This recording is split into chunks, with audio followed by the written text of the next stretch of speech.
मत पूछ क्या रंग है मेरा तेरे आगे, तू देख क्या कद है मेरा तेरे आगे।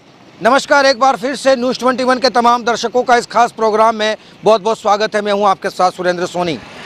हमने राजस्थान के उस चुनावी रण के बारे में हम चर्चा करेंगे और कल हमने राजस्थान के उन तमाम बड़े दिग्गजों को भी देखा, हमने उनके रंग को भी देखा, हमने उनके रूप को भी देखा और उनके रंग रूप देख करके हमने ये अंदाज़ा लगाया कि कौन कितना किसकी क्या स्थिति बनती हुई नज़र आ रही है।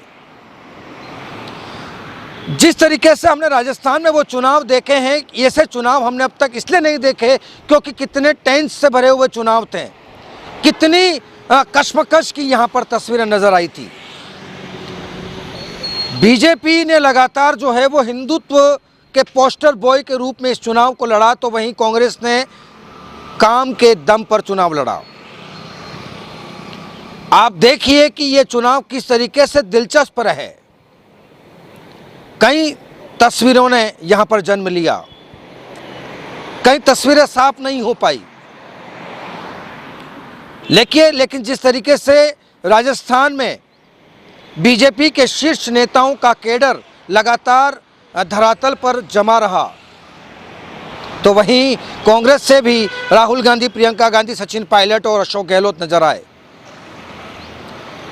आप देखिए कि राजस्थान में सबसे ज़्यादा अगर वोटिंग हुई है तो वो है तिजारा में हुई है। बाबा बालकनाथ ने जिस तरीके से योगी आदित्यनाथ की जो सभा करवाई थी, उसके बाद वहाँ का रंग रूप तस्वीर पूरी बदल गई थी।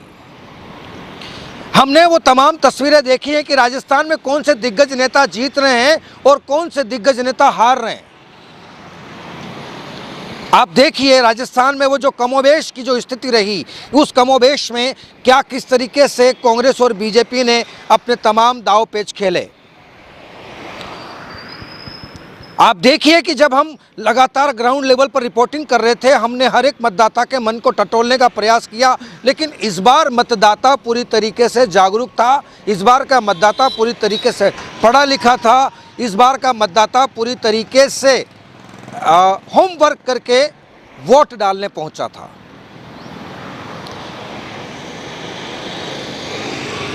देख लीजिए जिस तरीके से कांग्रेस और बीजेपी में कितनी सीटों का जो समीकरण है, वो समीकरण कैसा रहेगा। आप देखिए कि कांग्रेस इस वक्त जो है वो 60, 65 और 70 के बीच में ये तीन रेशो चल रहे हैं, तो वहीं बीजेपी 105, 106, 107 के आसपास नज़र आ रही है। बाकी निर्दलीयों का यहाँ पर दबदबा रहेगा।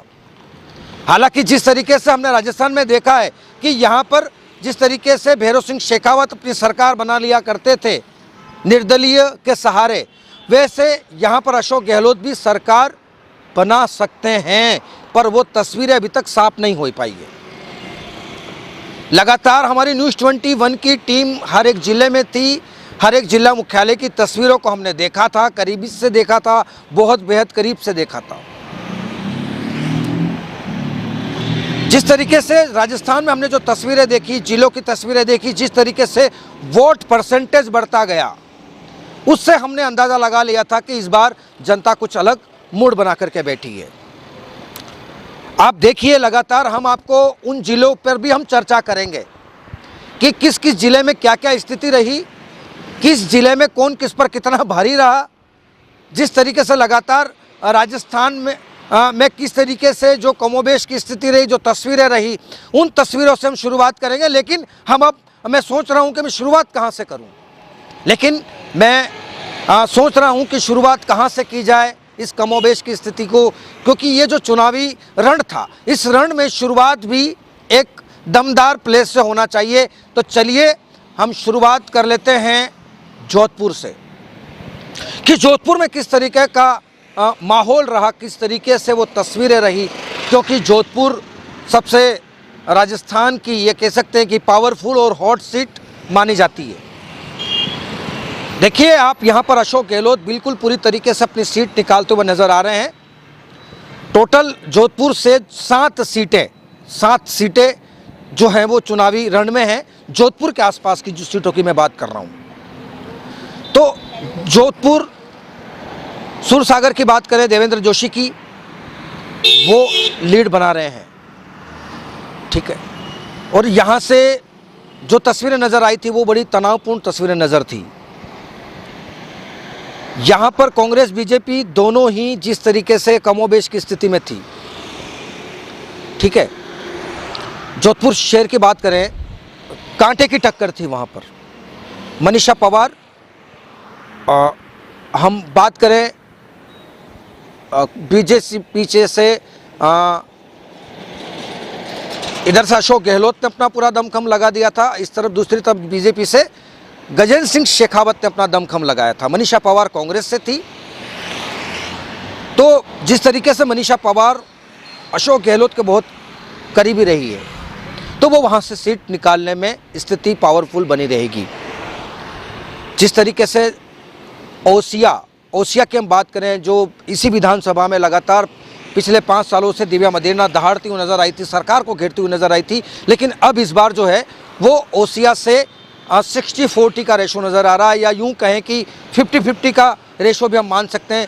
वो जीत भी सकती है और हार भी सकती है, लेकिन जिस तरीके से जनता का जनार्दन, जिस तरीके से समर्थन मिला है, उससे पता चलेगा कि दिव्या मदेरणा की क्या स्थिति रही। हम लगातार हम बात कर रहे हैं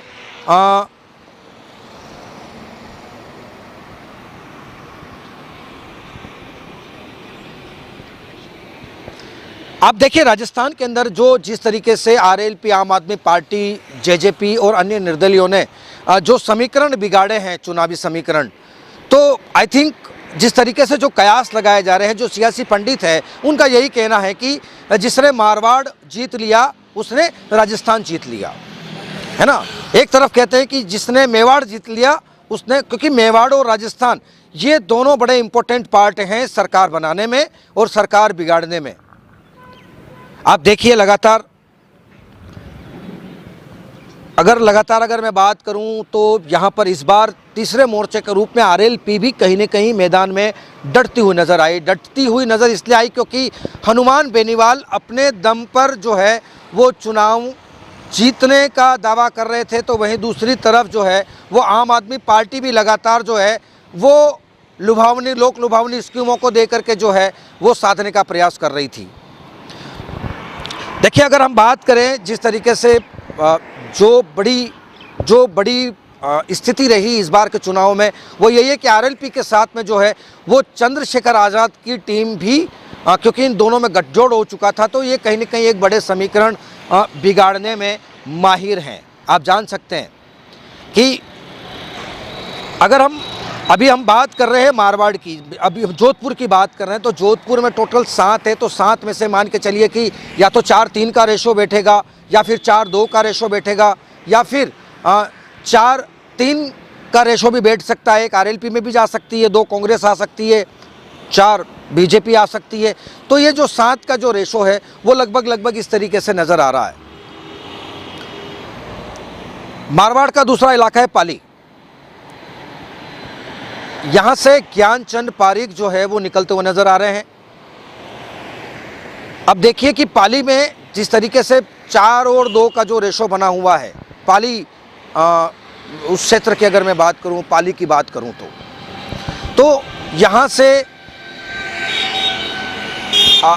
पाली हो गया, सोजत हो गया, इसके बाद आपका पाली, सोजत, और यहाँ से जो सीटें हैं वो कहीं न कहीं जेतारण हो गया, सोजत, पाली, जेतारण, ये जो 3 सीटें हैं, इन 3 सीटों से कहीं न कहीं बीजेपी बढ़त बनाती हुई नज़र आ रही थी, क्योंकि जो 2 बजे तक का आंकड़ा जो था वो यही था कि बीजेपी यहाँ पे लगातार उनकी वोट परसेंटेज बढ़ते जा रहे हैं। फिर हम बात कर लेते हैं जिस तरीके से कि इस बार के इन विधानसभा चुनावों में बागियों ने जो है वो कांग्रेस पार्टी की नींद हराम कर रखी थी। बागी जो हुए हैं, जो बागी थे, उन बागियों ने पूरे चुनावी समीकरण को पूरी तरीके से तख्ता पलट कर दिया था। अगर हम बात करें उधर बांसवाड़ा की, वागड़ की बात कर लेते हैं, डूंगरपुर बांसवाड़ा की, डूंगरपुर बांसवाड़ा में टोटल 9 सीटें हैं। तो जिस तरीके से जो दबदबा रहा, क्योंकि वागड़ में भी ऐसी 2-3 सीटें हैं जो हॉट सीट है। अगर मैं बात करूं प्रॉपर डूंगरपुर की, 84 की और बांसवाड़ा से मैं बात करूं तो सबसे हॉट सीट है बागीदोरा की। तो मैं बात कर लेता हूं बागीदोरा से कांग्रेस के जो प्रत्याशी हैं महेंद्रजीत सिंह मालविया, और दूसरी तरफ जो कांग्रेस की सबसे पुरानी कार्यकर्ता कह सकते हैं कृष्णा कटारा। तो जिस तरीके से वहाँ पे बम्पर वोटिंग हुई है, इस बार थोड़ी सी परसेंटेज वोटिंग का बढ़ चुका है बागीदोरा विधानसभा से। तो ये कहा जाता है, सियासी पंडित ये कहते हैं कि जब जब वोटिंग बढ़ती है तो बीजेपी के जीतने के चांसेस बने रहते हैं। अब हम जो आंकलन कर रहे हैं, आप ये कोई इस आंकलन को फाइनल रिपोर्ट मान मानिएगा, लेकिन जो धरातल की जो तस्वीरें आई थी उन तस्वीरों के बिहाव पर हम ये चुनावी समीक्षा कहें या फिर चुनावी समीकरण की स्थिति को हम साफ करना चाहते हैं। आप देखिए लगातार जिस तरीके से मैं ये कह सकता हूं कि कांग्रेस और बीजेपी के जो रोड शोज हुए हैं, चाहे वो बात करें चाहे वो अमित शाह की बात कर ले या फिर मोदी की बात कर ले या फिर आदित्यनाथ की बात कर ले, जिस तरीके से राजस्थान में बीजेपी का शीर्ष नेतृत्व पूरी तरीके से राजस्थान को अपने कब्जे में लिया हुआ था, तो वहीं दूसरी तरफ कांग्रेस से राहुल गांधी, प्रियंका गांधी, अशोक गहलोत। लेकिन देखिए आप इन दोनों चुनावी समीकरणों को देखेंगे, पार्टी को देखेंगे, तो चुनाव से लेकर के पिछले 5 साल की अगर मैं वापस रिपोर्ट कार्ड लेकर के आ रहा हूँ कि पिछले 5 साल में भी अशोक गहलोत ही अकेले अकेले भागते हुए नजर आया। आप देखिए, मैं तस्वीर आपको दिखाऊंगा, अब मैं वापस से वो चीज़ें रिपीट कर रहा हूँ। देखिए कि सरकार ने जब राहत शिविर कैंप लगाए, मुझे आप ये बता दीजिए, क्योंकि वो तस्वीर आपने भी देखी है कि जब तक मुख्यमंत्री स्वस्थ थे तब तक सारे नेता भाग रहे थे, सारे कैंपों में जा रहे थे। लेकिन जैसे ही अशोक गहलोत के साथ जो एक्सीडेंट हुआ, उनका जो पैर जो थोड़ी सी हड्डी फ्रैक्चर वगैरह हुई, और जब अशोक गहलोत बेड रेस्ट पर आए, इसके बाद आप देखिए उन जो महंगाई राहत शिविर थे उनकी क्या स्थिति रही। एक भी नेता उन राहत शिविरों में नहीं गया, जिसकी वजह से क्या हुआ, वो मास्टर प्लान जो था वो पूरी तरीके से फ्लॉप हो गया। अब चलिए, अब आप आ जाइए चुनाव की प्रक्रिया पर आ जाइए। चुनाव में देखिए अशोक गहलोत अपनी अलग कैंपेनिंग करते हुए नजर आए, इधर से सचिन पायलट अलग से कैंपेनिंग करते नजर आए। काश एक वो तस्वीर बनती कि जब राहुल गांधी, सोनिया गांधी, अशोक गहलोत, सचिन पायलट एक मंच पर अगर होते और एक मंच से अगर वो एक साथ सभाएं करते, तो आप सोचिए कि किस तरीके से राजस्थान में कांग्रेस की वो तस्वीरें बनती। देखिए इधर से राहुल गांधी अलग दहाड़ते नजर आए, लेकिन देखिए इन चुनावों में जो सियासी बयानबाजी हुई है, वो सियासी बयानबाजी यही हुई। आप देखिए जब वर्ल्ड कप का मैच हुआ तब राहुल गांधी ने जो है वो एक विवादित टिप्पणी दे दी, चोर बता करके या पनौती बता करके, तो चुनाव आयोग ने जो है वो तुरंत प्रभाव से नोटिस भी राहुल गांधी को थमा दिया था।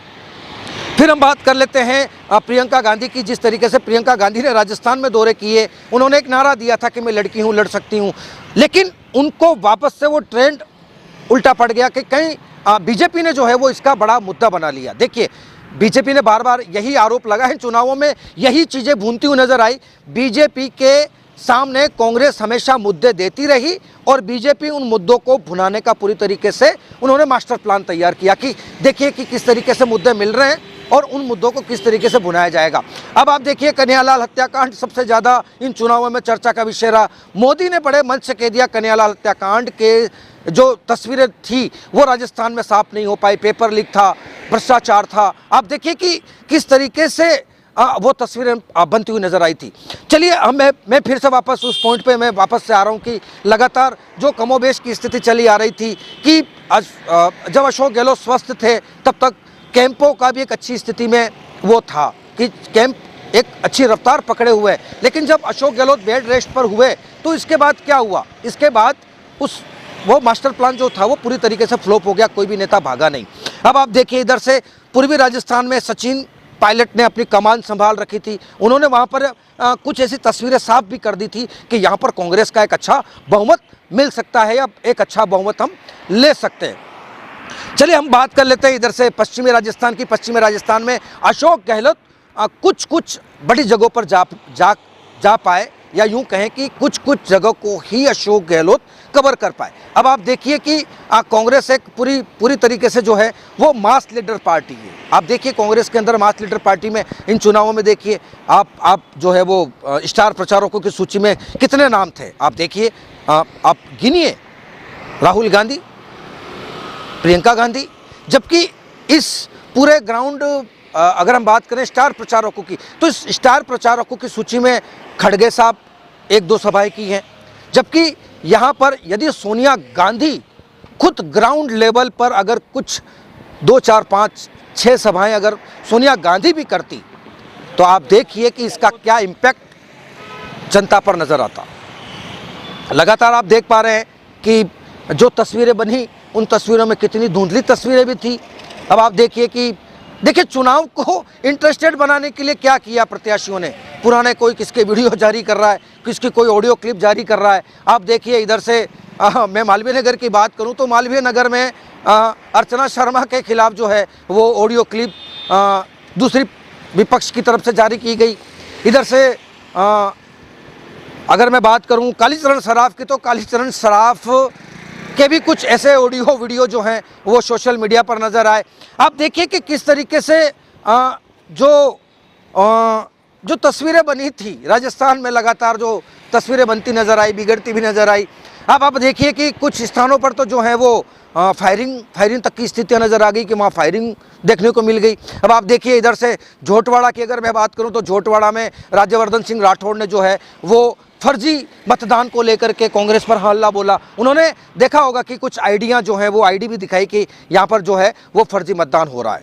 हालांकि ये बात जो है वो केंद्रीय चुनाव समिति तक भी शिकायत पहुँची है उनकी कि किस तरीके से ये जो कांग्रेस जो है, क्योंकि सबसे बड़ा आरोप लगाया है उन्होंने कि कांग्रेस फर्जी मतदान करवा रही है। अभी इन तस्वीरों में कितनी सच्चाई है क्या नहीं है, ये तस्वीरें अभी साफ नहीं हो पाएगी। अब हम बात कर लेते हैं पश्चिमी राजस्थान की। देखिए पश्चिमी राजस्थान में लगातार सीएम अशोक गहलोत जो हैं वो अकेले ही भागते दौड़ते हुए नजर आए। आप देखिए उनके साथ में कौन था। अब आप पाली की सभा देख लीजिए, जैतारण की सभा देख लीजिए, उधर से आपकी जोधपुर की सभा देख लीजिए, बाड़मेर की देख लीजिए, है ना। तो सबसे चीज़ ये देखी जा रही है। और सबसे इंटरेस्टिंग जहाँ से शिव विधानसभा से मैं आपके बात करूँ भाटी की, है ना, तो रविंद्र भाटी देखिए बिल्कुल यंग लड़के हैं। उन्होंने जिस तरीके से कैंपेनिंग शुरू की थी चुनाव से पहले ही, मतलब उनको पता था कि कोई ना कोई पार्टी उनको ऑफर करेगी। आप देखिए उन्होंने जो है वो बीजेपी से उन्होंने वो बागी हुए। बीजेपी ने टिकट दिया था, उन्होंने टिकट नहीं लड़ा, वो निर्दलीय चुनाव लड़े। अब निर्दलीय चुनाव उन्होंने क्यों लड़ा? हालांकि स्थिति यह होगी कि रविंद्र भाटी जब जीतते हैं तो निश्चित तौर पर उनका समर्थन जो है वो कहीं ना कहीं बीजेपी को जरूर जाएगा, क्योंकि उनके अंदर वो चीज़ नज़र आ रही है कि वो बीजेपी को ही समर्थन करेंगे। चलिए अब हम सबसे पहले थे वागड़ की तरफ में, वापस उस वागड़ की तरफ लौटता हुआ मैं आ रहा हूँ नज़र की। देखिए वागड़ में जिस तरीके से लगातार अगर मैं बात करूँ बागीदरा पंचायत समिति बागीदरा विधानसभा की, तो बागीदरा विधानसभा में महेंद्रजीत सिंह मालविया जो है वो लगातार इस बार चौथी बार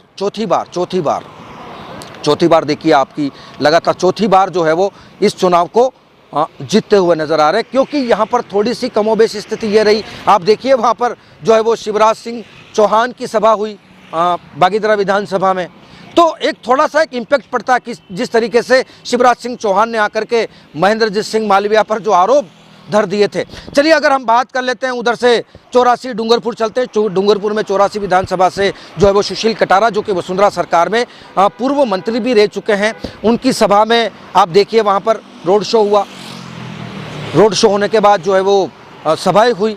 सभा होने के बाद जिस तरीके से उन्होंने वहाँ से जो बीजेपी के कद्दावर नेताओं ने जो दहाड़ लगाई, तो ये कुछ ऐसी सीटें हैं जिनसे बीजेपी को कहीं ना कहीं एक अच्छी लीड मिलती हुई नज़र आ रही है। आप देखिए लगातार मैं वापस से इस तरफ आऊँगा, आपके मेवाड़ की तरफ आऊँगा। देखिए मेवाड़ में आपने देखा होगा कि इस बार मतदान का कितना प्रतिशत रहा। हालांकि पिछले चुनाव से इस बार का प्रतिशत लगभग जो है वो थोड़ा सा कहीं ऊपर नीचे है, कहीं ज़्यादा है, कहीं कम है। लेकिन अगर कहीं ज़्यादा है तो देखिए इस वक्त आप देख सकते हैं लगातार चर्चाएं चल रही है फलोदी सट्टा बाज़ार की कि ये सट्टा बाज़ार कभी फेल ही नहीं हुआ। आप देखिए कि जब टिकट वितरण हुआ था तब सट्टा बाजार में बीजेपी की जो स्ट्रेंथ जारी थी कि भाई टिकट वितरण हुआ है, जो लगातार विरोध की तस्वीरें राजस्थान में आपने देखी। देखिए नरपत सिंह राजवी की विरोध की तस्वीर थी, जोटवाड़ा से थी, विद्याधर नगर से थी। जो पुराने कद्दावर थे वो उन्होंने कहीं ना कहीं बड़ा विरोध किया था कि भाई टिकट इनको कैसे मिल गया। हालांकि बीजेपी ने जो है वो इस तरीके के विरोध शांत करने में वो कुछ कामयाब हो पाई, बट कांग्रेस पूरी तरीके से कामयाब यहाँ पर नहीं हो पाई। जो विरोध पनप रहा था, जो विरोध चल रहा था, वो विरोध को वो जो है वो शांत नहीं करवा पाए। हालांकि बागी जो थे वो उन बागियों ने पूरी तरीके से ये मान के चलिए कि जहाँ जहाँ पर भी बागी हुए हैं, जहाँ जहाँ बागी हैं, बागी वहाँ पर पूरी तरीके से आप ये सोचिए कि बागी जो हैं वो चुनावी समीकरण बिगाड़ने में पूरी तरीके से कहीं ना कहीं उन्होंने एक बहुत बड़ी भूमिका निभाई थी। चलिए अब मैं बात कर लेता हूँ मेवाड़ की तरफ से। हम शुरुआत कर लेते हैं कि जिसको कहते हैं कि मारवाड़ और मेवाड़ जिसने साध लिया विधानसभा पर उसका कब्जा हुआ, उस पार्टी का कब्जा हुआ। देखिए अब सबसे बड़ा सवाल यह होता है कि चलिए अब ये सरकार किसकी बनती है, किसकी नहीं बनती है। ईवीएम में सारे लोगों की अपनी तकदीर और किस्मत कैद है। आप देखिए 3 दिसंबर को जब ये मतपेटियां खोली जाएगी, या यूं कहें कि इन ईवीएम मशीन को खोला जाएगा, तब किसकी क्या जीत होती है, किसकी हार होती है, कौन किस पर जीत का सेहरा है। हालांकि हमने जो अब तक जो समीकरण आपको दिए हैं, ये समीकरण जो हमारे रिपोर्टर हैं, जो हमने धरातल पर वो जो तस्वीरें देखी हैं, मैं उसके हिसाब से मैं वो आंकलन कर रहा हूँ। लेकिन अब सबसे बड़ा आंकलन जो है वो यही होगा कि 3 तारीख को जब ईवीएम मशीन खुलती है, तब जनता किसको अपना ज़्यादा प्यार दिया है, जनता ने किसको अपना सिरमौर नेता माना है, जनता का सबसे लाड़ दुलार वाला चेहरा कौन था, जिसको कह सकते हैं महबूब नेता कौन था। ऐसे नेताओं को जनता ने या उनके कार्यकर्ताओं ने किस तरीके से साथ दिया है, या यूं कहें कि किस तरीके से उन्हें प्यार दिया है, ये प्यार वाली और साथ वाली तस्वीरें 3 दिसंबर को बिल्कुल क्लियर हो जाएगी। लेकिन अब सबसे बड़ा सवाल ये होगा कि क्या कांग्रेस अगर सरकार रिवाज को कायम करती है तो मुख्यमंत्री का चेहरा कौन होगा। बात कर लेते हैं बीजेपी की। अगर बीजेपी की सरकार बनती है तो किसका होगा सीएम का चेहरा। अब ये सवाल कहीं न कहीं बड़े पेचीदे मोड़ पर आ चुका है। आप देख सकते हैं बड़ा पेचीदा सवाल है।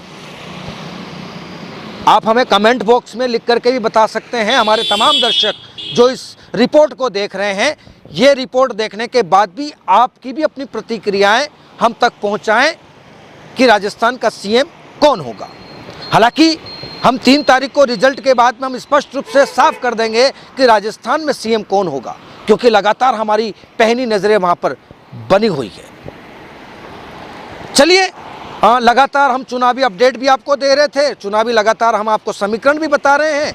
अब जल्द ही मैं हाजिर होऊंगा एक और नए समीकरण के साथ में। उस समीकरण में ये सारी तस्वीरें स्पष्ट हो जाएगी, क्योंकि मैं लगातार इस पर एनालिसिस कर रहा हूँ। मैं काफ़ी इस पर जो है वो गहराई से चिंतन अध्ययन मनन कर रहा हूँ, और मुझे जो भी चीज़ें मिलती हैं धरातल ग्राउंड से कि क्या जो तस्वीरें बनी थी उन तस्वीरों में और क्या हो सकता है, तो ऐसे समीकरण लेकर के मैं जल्द ही फिर हाजिर होऊंगा। मेरा शो आप देखते रहिए और मुझे अपना प्यार देते रहिए। कैमरा पर्सन मुकेश के साथ सुरेंद्र सोनी, न्यूज़ 21 जयपुर।